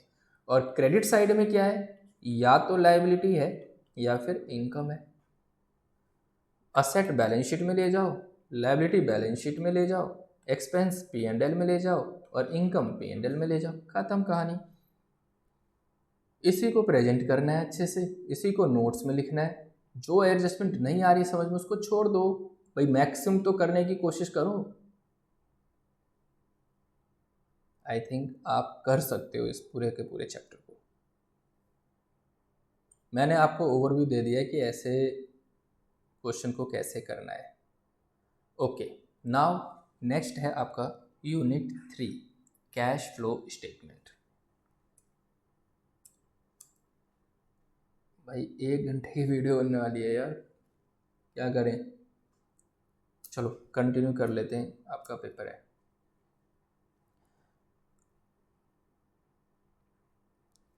Unit 3 cash flow statement. अब देखो इस वाले चैप्टर से भी एक क्वेश्चन पक्का आएगा और ये चैप्टर भी फॉर्मेट बेस्ड है। अगर आपको फॉर्मेट याद है, अगर आपको सही तरीके से कॉन्सेप्ट क्लियर है, इसमें क्या है कि भाई कैश फ्लो बताओ हमें, पैसा आया कहाँ से, पैसा गया कहाँ है। तो इस पूरे चैप्टर में बताया गया है कि 3 तरीके से पैसा आता है और जाता है। Cash flow from operating activity, cash flow from investing activity, cash flow from financing activity. बस पूरे के पूरे प्रेजेंटेशन में, पूरे के पूरे फॉर्मेट में चीज़ों को बस इसी में कैटेगराइज करना है। या तो इन्वेस्टिंग एक्टिविटी से पैसा आएगा या फिर पैसा जाएगा। भाई बिल्डिंग में पैसा लगा दिया तो पैसा चला गया, बिल्डिंग बेचने से पैसा आ गया तो पैसा आ गया। तो बिल्डिंग में पैसा लगाना और बिल्डिंग बेच के पैसा आना इन्वेस्टिंग एक्टिविटी है। शेयर कैपिटल इशू करके पैसा आया है तो वो फाइनेंशियल एक्टिविटी है। डिवेंचर इशू करके पैसा आया है, फाइनेंशियल एक्टिविटी है। ऑपरेटिंग एक्टिविटी, सेल कर दिया, ऑपरेटिंग है, बिजनेस करके पैसा आया भाई। परचेज का एक्सपेंस ऑपरेटिंग एक्टिविटी है। ठीक है, जो बिजनेस करने के लिए जरूरी है वो सारे ऑपरेटिंग है, और जो असेट वसेट से रिलेटेड है वो इन्वेस्टिंग है, और पैसा लिया है लाइबिलिटी ले लेके तो फाइनेंसिंग है। पैसा उठाया है किसी से, बैंक वैंक से, या कैपिटल इशू किया है। तो देखो पूरे इस चैप्टर में वही सब चीज़ें हैं। चलो वही मैंने आपको बताया अभी, कैश फ्लो का ऑपरेटिंग एक्टिविटी, इन्वेस्टिंग एक्टिविटी और फाइनेंसिंग एक्टिविटी। फटाफट से चलते हैं क्वेश्चन पे। कोई एक फुल फ्लेज क्वेश्चन देखते हैं इसका भी, कि हम ये क्वेश्चन आए तो कैसे करेंगे पेपर में। अच्छा, उसको करने से पहले ये देख लो, यहाँ पे लिखा हुआ है, इसी फॉर्मेट को सेम चिपकाना है। Cash flow from investing activity, क्या कहाँ कहाँ से पैसा आया है और कहाँ कहाँ पैसा गया है इन्वेस्ट करने के पर्पज से। तो मैंने बताया ना, जो चीज़ें असेट से रिलेटेड है, असेट बेच के पैसा आया है तो वो इन्वेस्टिंग एक्टिविटी है। तो देखो यहाँ पे प्रोसीड्स मतलब होता है सेल करने पे पैसा मिलना। आपको पैसा मिला फिक्स असेट को बेचने से, आपको पैसा मिला इन्वेस्टमेंट को बेचने से, आपको पैसा मिला वही इंटेंजिबल असेट को बेचने से, आपको पैसा मिला किसी शेयर कैपिटल पे डिविडेंड विविडेंड मिल गया, ठीक है, रेंट मिल गया किसी प्रॉपर्टी पे, तो वो सब आपने इन्वेस्टमेंट के लिए होल्ड किया था, तो यहाँ पे लिख दो। अगर आपने किसी फिक्स असेट परचेज कर लिया, इन्वेस्टमेंट परचेज कर लिया, गुडविल परचेज कर लिया, तो माइनस कर दो। तो ये यहाँ पे आ जाएगा जी भी, इन्वेस्टिंग एक्टिविटी से तो इतना पैसा आया, इतना पैसा गया। अब फिर सवाल उठता है, अगर आपको 1-2 पॉइंट नहीं भी आ रहा है समझ में तो कोई बात नहीं, आप फॉर्मेट तो बनाओ। Cash flow from investing activity, particular amount, add inflow और आउटफ्लो। जो चीज़ें समझ में आ रही है इनफ्लो में डालो, जो चीज़ समझ में आ रही है आउटफ्लो में डालो। दिमाग लगाओ कि भैया एसेट से रिलेटेड है यार, ये बिजनेस तो नहीं कर रही कंपनी इस चीज़ में। फॉर्मेट बनाओ और वैल्यू पुट, बहुत सिंपल चैप्टर है। ऐसे ही फाइनल अकाउंट और ऐसा ही। अब देखो फाइनेंसिंग एक्टिविटी, फाइनेंस पैसा लाना है, पैसा लाना है, तो भैया इशू ऑफ शेयर्स कर दिया, डिबेंचर इशू कर दिए तो पैसा आ गया, तो फाइनेंसिंग एक्टिविटी में। और कोई लोन ले लिया फाइनेंसिंग एक्टिविटी में, अब पैसा चुका रहे हैं, लोन की रीपेमेंट कर रहे हैं, डिबेंचर को चुका रहे हैं, प्रेफरेंस शेयर को भगा रहे हैं पैसे दे के, भैया तुम जाओ तुम्हारी ज़रूरत नहीं है, तो पैसा जा रहा है ना, आउटफ्लो हो गया। डिविडेंड दे रहे हैं, इंटरेस्ट चुका रहे हैं, इंटरेस्ट पे कर रहे हैं उस लोन की वजह से, तो सारा का सारा फाइनेंसिंग एक्टिविटी में दिखा देंगे कि भाई ऑब्जेक्टिव क्या है कैश फ्लो स्टेटमेंट का। मैं इस कंपनी में हर मेरी एक वीकली रिपोर्ट्स होती है, उस वीकली रिपोर्ट में हम फंड फ्लो दिखाते हैं, मतलब कैश फ्लो दिखाते हैं कि इतना इतना पैसा आया है, इस सोर्स से आया है, यहाँ यहाँ पैसा गया है, इस एक्टिविटी से गया है। ठीक है, अब लोग बोलते हैं कि यार बीकॉम की चीज़ें हैं वो तो बिना पढ़े भी हो जाए, बीकॉम तो बहुत ही वैसे तरीके से निकाल देते हैं बच्चे। आपको बिलीव नहीं होगा कि बीकॉम में जो चीज़ें आप पढ़ रहे हो ना, उसके बेस पे एक अच्छी जॉब मिलती है और मैनेजर्स तक बनते हैं लोग। लेकिन वो मैनेजर्स वही बनते हैं क्योंकि लिमिटेड लोग ही अपने चीज़ों को सीरियस लेते हैं, अपनी स्टडी को। उनको लगता है तो बीकॉम तो बस एक डिग्री के लिए है, किसी तरीके से बस हो जाए डिग्री। और जो ऐसा सोचते हैं बस किसी तरीके से डिग्री हो जाए, वो बेचारे सर उठा के किसी को बोल भी नहीं पाते कि आई एम ग्रेजुएट। हाँ, ज़्यादा ज़्यादा अपने घर में बोल सकते हैं, गली मोहल्ले में बोल सकते हैं, लेकिन जहाँ पे रियल टर्म में जब उस नॉलेज की चेकिंग होती है वो है इंडस्ट्री में, जब आप घर से बाहर निकलते हो जॉब के लिए। पता, अच्छा कैश फ्लो पूछ लिया आपने, अरे हमें तो याद ही नहीं है कि 3 एक्टिविटी है उसमें, ऑपरेटिंग, फाइनेंसिंग और इन्वेस्टिंग। अरे यार ऑपरेटिंग में आपने पूछ लिया, ऑपरेटिंग में क्या होता है? अच्छा ऑपरेटिंग में फिक्स एसेट बेचने से जो पैसा आता है वो ऑपरेटिंग में डालते हैं, तुरंत वो थप्पड़ मार के भगा देगा, बोलेगा भाई इसको तो ये नहीं पता ऑपरेटिंग एक्टिविटी तो बिजनेस एक्टिविटी करने से होता है, फिक्स एसेट बेचने से जो पैसा आता है उसको हम फाइनेंसिंग में दिखा देते हैं। अरे भाई पागल है क्या? फाइनेंसिंग में तो हम जो शेयर्स इशू करने से पैसा आता है, लोन इशू करने से पैसा आता है वो दिखाते हैं। तो तूने पढ़ाई क्या की है? बहुत सारी चीज़ें ऐसी होती हैं जहाँ पे इंटरव्यू में बहुत ही बेइज्जती करके भगा दिया जाता है। चलो यार ज़्यादा नहीं करते, आगे चलते हैं, आपका पेपर हो बस किसी तरीके से। अब देखो एक इलिस्ट्रेशन है, dividend paid, purchase machinery, long term bond, wages पे। अब एक बात बताओ, वेजेस पे किया है, वर्कर को आप सैलरी दे रहे हो, किस लिए दे रहे हो? इन्वेस्टिंग एक्टिविटी की वजह से या फिर फाइनेंसिंग एक्टिविटी? नहीं, ये ऑपरेटिंग एक्टिविटी की वजह से। बैंक से इशू लॉन्ग टर्म बॉन्ड, पैसा लिया है, परचेज ऑफ मशीनरी, इन्वेस्टमेंट किया है, मशीनरी फिक्स असेट है, ठीक है। कैश सेल्स ऑपरेटिंग एक्टिविटी है, income tax paid operating activity है। तो अब ये सारे के सारे जो है ना कॉन्सेप्चुअल बेस्ड ही है। लोगों ने ऐसे कमेंट किया कि भाई तूने पढ़ाया है क्या है, जब हमें ही सब कुछ पढ़ना था तो तूने क्या पढ़ा दिया। मैंने ऐसे बच्चों को कमेंट किया, भाई बिल्कुल सही कह रहे हो, मैं आगे से इम्प्रूवमेंट करने की कोशिश करूँगा। मैंने तो इस ऑब्जेक्टिव से चीज़ें एक्सप्लेन की थी कि भाई कॉन्सेप्चुअल अंडरस्टैंडिंग होगी तो बंदा खुद बैठेगा कॉपी और पेन लेके और बनाने की कोशिश करेगा, तो बोलेगा भाई 60% तो सारे क्वेश्चंस बना रहा हूँ मैं।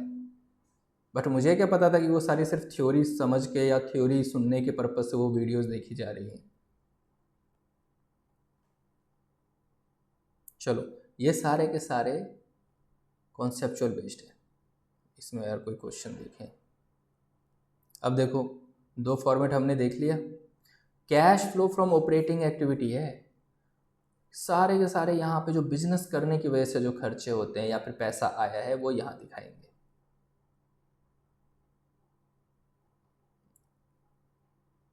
Cash flow from operating activity यहाँ दिखाएंगे, इसमें क्या क्या ऐड करना है। डेप्रिसिएशन को ऐड करना है, डेप्रिसिएशन की वजह से क्या आपका पैसा चला जाता है, आउटफ्लो हो जाता है? नहीं होता ना, लेकिन अपने P&L में दिखाते हो। जब ऑपरेटिंग एक्टिविटी बनाने की बात आएगी तो आपको प्रॉफिट एंड लॉस का बैलेंस दिया जाएगा कि भाई नेट प्रॉफिट इस कंपनी की 1 लाख है, और उस कंपनी ने क्या किया होगा जो अपना नेट प्रॉफिट निकालने के लिए, जब आप प्रॉफिट एंड लॉस अकाउंट बनाते हो तो उसमें डेप्रिसिएशन का भी तो डालते हो खर्चा, सारे खर्चे डालते हो उसमें। लेकिन कैश फ्लो की ऑपरेटिंग एक्टिविटी बनाते टाइम आप ऐसे खर्चे को ऐड करते हो उस प्रॉफिट में, क्योंकि भाई डेप्रिसिएशन की वजह से तो कैश गया ही नहीं। असेट तो हमने खरीद लिया बहुत पहले, 2 साल पहले, 5 साल पहले, उस असेट में हम डेप्रिसिएशन हर साल लगा रहे हैं, तो क्या डेप्रिसिएशन की वजह से आपका कैश गया है? नहीं गया। तो वो बोलेगा भाई प्रॉफिट को बढ़ाओ डेप्रिसिएशन की वजह से, मान लेते 5,000 डेप्रिसिएशन है P&L में तो ऐड करो। प्रिलिमिनरी एक्सपेंसेस, छोटे मोटे खर्चे को ऐड करो जो कम शेयर्स इशू करने के लिए होते हैं, प्रिलिमिनरी एक्सपेंसेस। डिबेंचर इशू करने के लिए तुमने खर्चा किया, तो डिबेंचर इशू करने पे तुम्हारा डिस्काउंट हो गया, वो तो तुमने P&L में डेबिट कर दिया क्योंकि तुम्हारा लॉस हो गया, लेकिन कैश तो नहीं गया ना। हम यहाँ पे कैश की बात कर रहे हैं, क्या एक्चुअल में कैश गया? नहीं गया, लेकिन तुमने P&L में उसको खर्चा क्लेम किया हुआ है तो ऐड कर दो उसे। कुल मिला के ऑपरेटिंग एक्टिविटी का मतलब ये है कि अगर तुम अपने प्रॉफिट में 5 लाख का प्रॉफिट दिखा रहे हो P&L में, तो ये 5 लाख तुम सही नहीं दिखा रहे। क्यों? क्योंकि इसको जब तुमने 5 लाख निकाला होगा तो तुमने डेप्रिसिएशन घटा लिया, तुमने डिस्काउंट घटा लिया, बहुत सारे ऐसे खर्चे घटा लिए जो एक्चुअल में जिसकी वजह से पैसा गया नहीं बाहर। और हम यहाँ पे cash flow from operating activity बना रहे हैं, इसमें कैश आया एक्चुअल में और कैश गया एक्चुअल में, वही दिखाने वाले हैं। तो भैया डेप्रिसिएशन की वजह से कैश नहीं गया, प्राइमरी एक्सपेंसेस की वजह से कैश नहीं गया, याद कर लो ये सारे आइटम्स होंगे। डिस्काउंट की वजह से कोई कैश नहीं गया, interest on borrowing and debentures की वजह से ऑपरेटिंग एक्टिविटी नहीं गया भाई। इंटरेस्ट की वजह से जो बैंक से पैसा गया है, गया तो है लेकिन बिजनेस की वजह से नहीं गया है, वो गया आपकी फाइनेंसिंग एक्टिविटी की वजह से। बिजनेस करने की वजह से लोन पे इंटरेस्ट नहीं दे रहे आप, वो फाइनेंसिंग की वजह से है, तो ये यहाँ से ऐड करना होगा और इसको हम दिखाएंगे फाइनेंसिंग एक्टिविटी में। Loss on sale of fix asset, भैया फिक्स एसेट तुमने बेचा है वो तुम्हारी इन्वेस्टिंग एक्टिविटी में जाएगा, लेकिन तुमने यहाँ पे लॉस क्यों बुक कर लिया, लॉस यहाँ क्यों नहीं, यहाँ नहीं आएगा, कैश नहीं जा रहा है, तो यहाँ ये चीज़ें आपको याद करनी है, यहाँ पे ऐड कर देना है। फिर लेस कर दो interest income, dividend income, rental, देखो रेंटल ये क्यों लेस कर रहे हैं, इसके पीछे लॉजिक है यार। रेंटल इनकम आपकी इन्वेस्टिंग एक्टिविटी की इनकम है, डिविडेंड इनकम आपकी फाइनेंसिंग एक्टिविटी की इनकम है या इन्वेस्टिंग, क्योंकि आपने इन्वेस्ट किया था किसी में। इंटरेस्ट इनकम आपके फाइनेंसिंग एक्टिविटी है, देखना पड़ेगा। और प्रॉफिट ऑन सेल ऑफ, भैया ये सब उसमें जाएगा, इन्वेस्टिंग का पार्ट है ये, तो यहाँ से हटा दो। फिर operating profit before working capital आ जाएगा, उसमें अगर करंट एसेट डिक्रीज हुआ है तो ऐड कर दो, करंट लायबिलिटी अगर इंक्रीज हुई है तो ऐड कर दो। फिर लेस कर दो, करंट एसेट बढ़ा है तो लेस करो, और करंट लायबिलिटी अगर घट गया है तो लेस कर दो।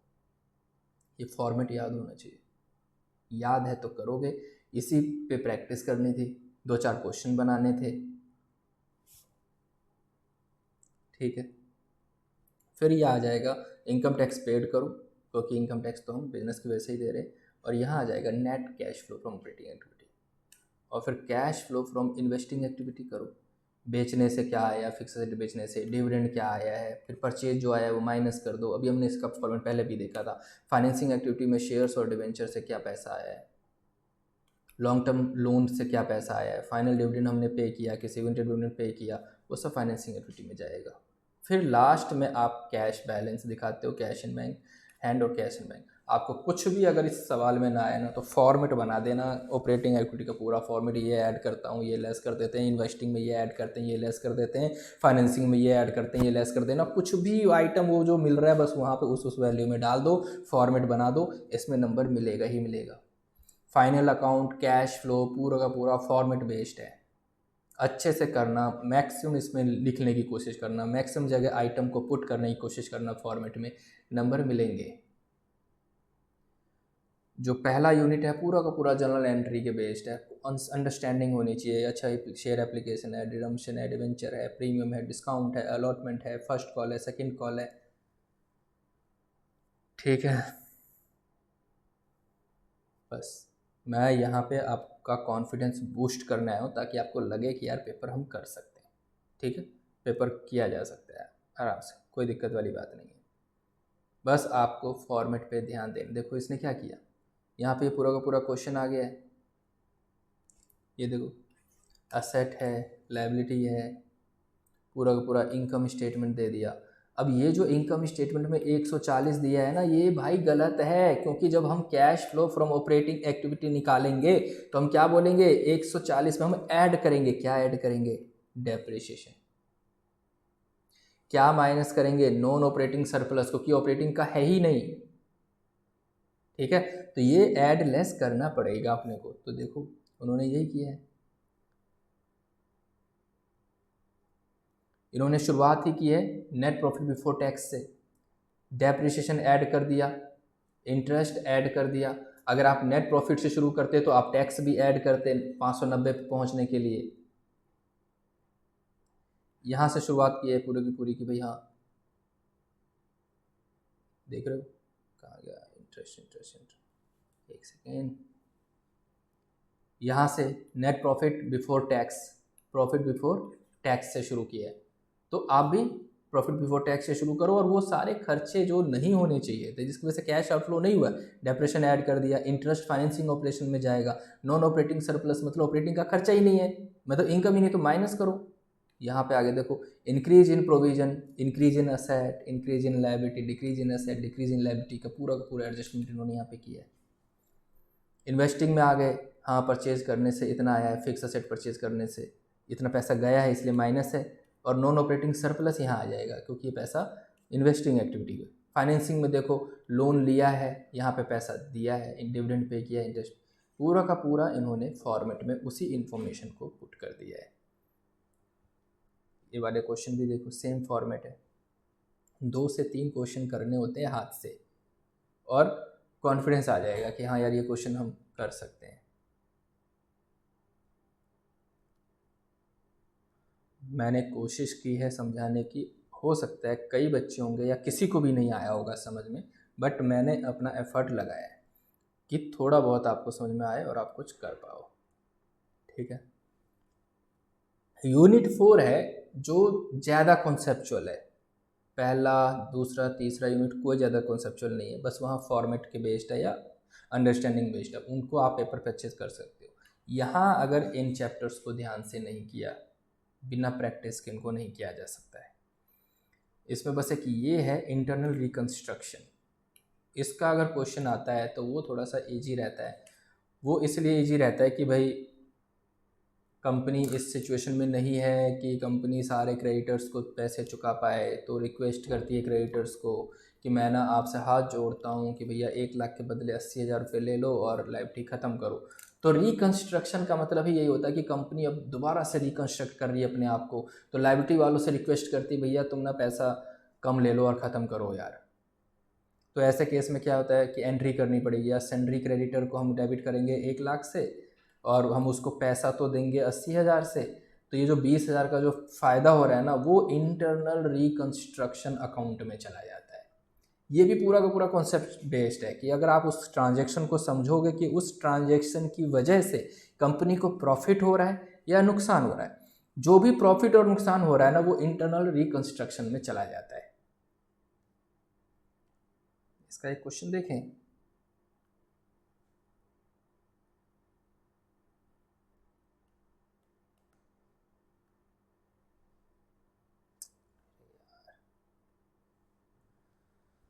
अमलगमेशन तो नहीं कर सकते, अमलगमेशन के लिए आपको समझना पड़ेगा, उसमें लमसम मेथड ये सब डिटेल में करने वाला चैप्टर है। आज लास्ट डे तो नहीं कर सकते, रिकंस्ट्रक्शन का देखते हैं।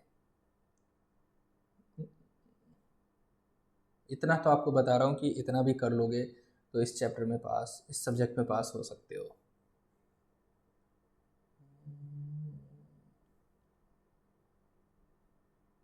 कहाँ है?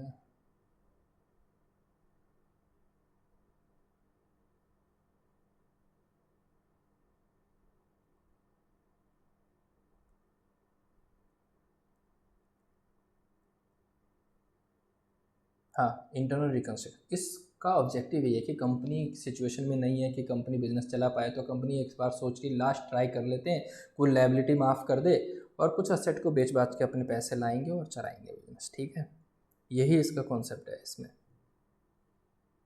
शेयर कैपिटल से बोलेंगे यार सरेंडर कर दो यार, तुम्हें कैपिटल के पैसे नहीं चुका पाएंगे, प्रेफरेंस शेयर को बोलेंगे यार पैसे नहीं चुका पाएंगे, डिवेंचर को बोलेंगे यार पैसे नहीं चुका पाएंगे, असेट की वैल्यू रिडक्शन कर दी है, इस टाइप से है। इसकी पूरी की पूरी एंट्री बेस्ड है ये।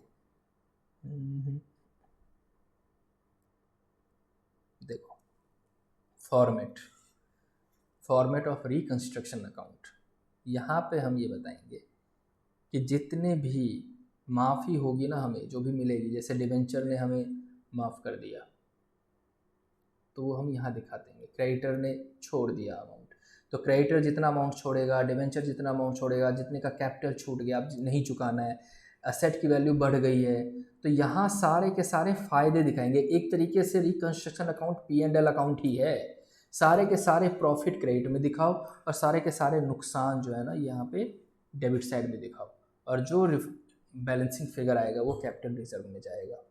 आप ये देखो ना कि क्रेडिटर ने कोई पैसा छोड़ दिया, फ़ायदा हो गया, क्रेडिट में दिखा दो, डिवेंचर ने कोई पैसा छोड़ दिया, फ़ायदा हो गया, क्रेडिट में दिखा दो, असेट की वैल्यू बढ़ गई है, फ़ायदा हो गया, क्रेडिट में दिखा दो, बैंक कोई ऐसा था जो बैंक में पैसा आ गया असेट को बेचने से, अनरिकॉर्डेड असेट को बेचने से पैसा के प्रॉफिट हो गया, कोई एक्यूमुलेटेड प्रॉफिट पुराना चलता आ रहा है, यहाँ पे कोई एसेट क्रिएट हो रहा है या फिर एसेट पुराना पड़ा था उसको ख़त्म कर दिया तो डेबिट कर दो इसको। ठीक है, यहाँ पे नुकसान वाली चीज़ें कि भैया असेट तो है ही नहीं। अरे जब जिस कंपनी की हालत इतनी ख़राब है वो अपने बैलेंस शीट में गुडविल कैसे रख सकती है? गुडविल तो ऐसी कंपनी की होती है जो बहुत अच्छी कंपनी होती है, तो भैया असेट को ख़त्म कर रहे हो तो नुकसान हो रहा है ना, तो डेबिट कर दो।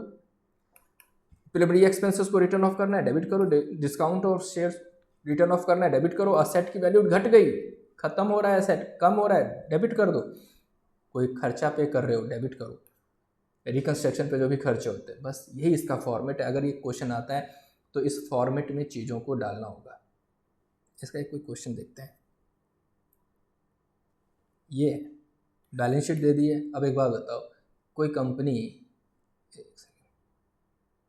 यहाँ पे क्वेश्चन पता कैसे चलेगा, देखो द स्कीम ऑफ रिकंस्ट्रक्शन, जैसे ही आप रिकंस्ट्रक्शन वर्ड सोचोगे तो समझ में आ जाना चाहिए ये इंटरनल रिकंस्ट्रक्शन की बात हो रही है, ठीक है।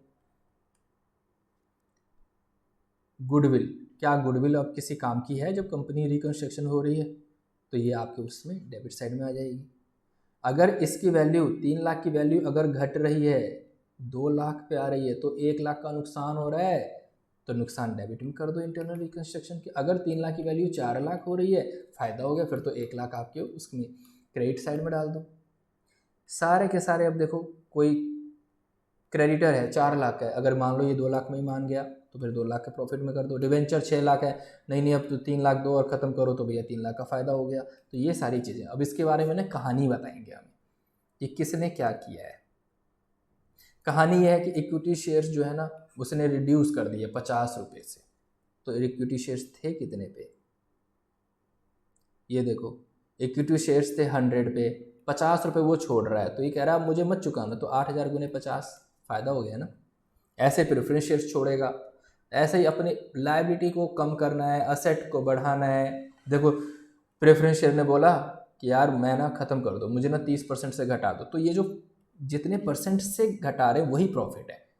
50 रुपये से घट गया, प्रॉफिट है। डिवेंचर बोला मुझे 20% से घटा दो, प्रॉफिट है। लैंड एंड बिल्डिंग बढ़ गया है 20% से, प्रॉफिट है। ये सब क्रेडिट साइड में जाएंगे। जितने भी इंटेंजिबल और फिक्टिव उसको रिटर्न ऑफ कर दो, नुकसान है। गुडविल वुडविल प्राइमरी एक्सपेंसेस सब क्या है, राइट ऑफ होंगे। एक तो पूरी एंट्री है इनकी, और बाद में ये रिकंस्ट्रक्शन अकाउंट बना दिया। देखो सारे के सारे फायदे यहाँ आ गए। प्रेफरेंस शेयर ने बोला था 30% छोड़ दो, इक्विटी ने बोला था आधा छोड़ दो 4 लाख, डिवेंचर ने बोला था 20% छोड़ दो, बिल्डिंग की वैल्यू बढ़ गई है ना, प्राइमरी एक्सपेंसेस को राइट ऑफ कर दिया, गुडविल को राइट ऑफ कर दिया, पेटेंट, सारा क्वेश्चन में बोला था भाई इंटेंजिबल चीज़ों को राइट ऑफ कर दो, और इतने का नुकसान ही था। हो गया ना, कैपिटल रिजर्व में बाकी चला जाएगा। अब इसकी अगर एंट्रीज करने की सोचो तो सिंपल है एंट्री। क्रेडिटर ने पैसे छोड़ दिए तो क्रेडिटर को आप कम करोगे ना। अब जैसे 100 रुपये का क्रेडिटर था, आप इसको कम करना है, क्रेडिटर का नेचर होता है क्रेडिट खत्म करने के लिए क्या करोगे, डेबिट करोगे। तो सन्ड्री क्रेडिटर को आप 100 रुपये से कर रहे हो, डेबिट खत्म। लेकिन नहीं, क्रेडिटर ने क्या बोला था, इसमें कितना छोड़ रहा है यार ये,